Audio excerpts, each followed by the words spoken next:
უკვე დიდი ხანია საინტერესო წიგნებიდან ამონარიდებს ვინახავ, ეს ამონარიდები მხოლოდ ჩემთან რატომ უნდა დარჩეს, გადავწყვიტე საჯაროდ გავაზიარო პოდკასტის ეპიზოდების სახით. მაშასე რუბრიკა ამონარიდი წიგნებიდან. ნაწილი მესამე. დღეს ეს წიგნი გვექნება სახელად იაზროვნე მარტივად. რიჩარდ გერვერი. პირველი. ნებისმიერ განათლებულ სულელს შეუძლია ყველაფერი გააზვიადოს, გაართულოს და სასტიკად წარმოაჩინოს. პირიქით მოქმედება კი მხოლოდ გამბედავ გენიოს შეუძლია. ერნსტ შუმახერი, ეს გერმანელი ეკონომისტი. მეორე. წარმატება ან წარმატების ჩვენეული აღქმა ჩვენს ფიქრებში თანდათან დომინანტი ხდება. იმაზე თუ დავფიქრებულ ვართ, საიდან მოდის ეს აღქმა. რამდენად ხშირად ვიაზრებთ მართლა ჩვენ გვეკუთვნის ის თუ არა. მესამე. რიჩარდ ბრენსონის პასუხები კითხვაზე თუ რატომაა მისი ბიზნესი წარმატებული, მეტად ელეგანტური და მარტივია. უნდა გქონდეთ ისეთი სერვისის ან პროდუქტის იდეა, რომელიც აშკარად განსხვავდება ბაზარზე უკვე არსებულისგან. გარს სათანადო ადამიანები უნდა შემოიკრიბოთ, ადამიანები იმ საჭირო თვისებებითა და უნარებით, რომელიც თქვენ არ გაგაჩნიათ. უნდა იზრუნოთ ადამიანებს შეუქმნათ ისეთი გარემო, რომელიც აგრძნობინებს მათ, რომ ენდობიან. გარემო, რომელშიც შეძლებენ განვითარებასა და მშვიდად და კეთილსინდისიერად მუშაობას. მეოთხე. ვოლტ დისნეის აქვს ნათქვამი. ჩვენ განუწყვეტლივ მივდივართ წინ, ვაღებთ ახალ კარს და ვცდით სიახლეებს, რადგან ცნობის მოყვარენი ვართ. სწორედ ცნობის მოყვარეობით ვიკბალავთ ახალ გზებს. მეხუთე. ალბერტ აინშტაინის ფრაზაა: მე განსაკუთრებული ნიჭი არ მაქვს, უბრალოდ ძალიან ცნობის მოყვარე ვარ. მეექვსე.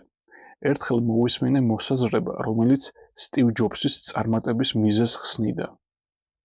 ის არ იყო დაინტერესებული იმით, თუ რა მოუტანდა წარმატებას. ის იყო წარმატებული იმიტომ, რომ იყო დაინტერესებული. ის მართლაც გამოირჩეოდა შემეცნებისადმი დაუკმაყოფილებელი წყურვილით.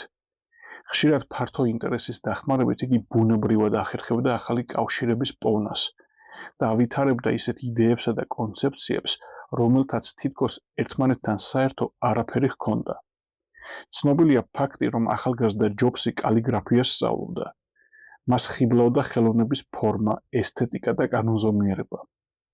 მიღებული განათლება სტივ ჯობსს დაეხმარა მრავალი უნიკალური ფონტის შექმნასა და Apple-ის პირველი კომპიუტერის წარმატებაში. მას უყვარდა ფეხით სიარული, ხან სრულიად მარტოსხანას მეგობრებთან ერთად. ხანგრძლივი სეირნობები ხშირად ღირებული და სტიმულის მომცემი აბსტრაქტული საუბრებით სრულდებოდა. ალბათ სწორედ სოფლმხედველობა უნდა ყოფილიყო სტივ ჯობსის ძენ ბუდიზმითა და აღმოსავლური მისტიციზმით დაინტერესების მიზეზი, რამაც თავის მხრივ ხელი შეუწყო სიმარტივისადმი მისეული ხედვის ჩამოყალიბებას. სტივს არასოდეს დაუკარგავს სწავლისადმი სიყვარული. ალბათ უნარმა იპოვა კავშირები განყენებულ კუნძულებს შორის, ნაწილობრივ განაპირობა კიდეც მისი გენია და წარმატება. მეშვიდე. ბუკერ ვაშინგტონს აქვს ნათქვამი. ადამიანის წარმატება იმით კი არ უნდა გავზომოთ, თუ რაოდენ მაღალ პოზიციას მიაღწია ცხოვრებაში, არამედ იმ დაბრკოლებების რაოდენობით, რომელთა გადალახვაც შეძლო ამ გზაზე. მერვე. თუ ჩვენი პოტენციალის რეალიზება და წარმატების მიღწევა გვინდა, აუცილებელია გამოვიმუშაოთ საკუთარი თავის მართვისა და მისი სხვებისთვის დემონსტრირების უნარი. აქ გამახსენდა ნავალ რაუიკანტის ასევე ერთი თავარი იდეა, ესე იგი ნათქვამია სხვებისთვის დემონსტრირების უნარი, ანუ იდეაში საკუთარი თავის გაყიდვის უნარი და ნავალ რაუიკანტი ზუსტად მაგას ამბობს თავის ერთ-ერთ წიგნში, უბრალოდ ხო, პრინციპში შეგვიძლია ასე ვთქვათ, მესი ერთ-ერთ წიგნში, რომ წარმატების მიღწევის ერთ-ერთი მთავარი გზა არის თუ საკუთარ თავს აქცევ პროდუქტადო. მეცხრე. უინსტონ ჩერჩილს აქვს ნათქვამი, ვერასოდეს მიაღწევ დანიშნულების ადგილას, თუ შეჩერდები და გზად ყველა მყეფარი ძაღლს ქვებს დაუშენ. მეათე. ფოკუსირება და რწმენა ერთმანეთთან გადაჯაჭვულია. დასახული მიზნისადმი ემოციური კავშირი და მისი არსის ცოდნა აუცილებელია საკუთარ თავში იმ შინაგანი დისციპლინის აღმოსაჩენად, რომელიც არჩეული გზიდან არ გადაგახვევინებთ. მე-11. ადამიანის წარმატებულობის გამოხატულება ნაწილობრივ ისიცაა, რომ მათ შეუძლიათ საკუთარი დღის წესრიგის კონტროლი. ისინი გრძნობენ, რომ მათი ძირითადი ძალისხმევა მიმართულია ახლანდელზე, სამომავლო ნაბიჯებზე და არა წარსულზე, რა იქნებოდა რომ. მე-12. რიო ფერდინანდი, ცენტრალური უკანა მცველი, რომელიც ფერგიუსონის დროს იუნაიტედში რეგულარულად თამაშობდა, სპორტული კარიერის დასრულების შემდეგ იხსენებს, რომ მას დიდად არასოდეს უზეიმია თასისა თუ ტიტულის მოგება, რადგან ფერგიუსონი უმალვე ახალ მიზანზე, ახალ გამარჯვებასა და მომდევნო ჩემპიონატზე იწყებდა ფიქრს, მუშაობასა და ფოკუსირებას. ძალიან წარმატებული ადამიანების შეუპოვარი კონცენტრაცია ზოგჯერ არაკომფორტულია, მაგრამ მათ ყოველთვის იციან, რომ წინ უნდა იარონ.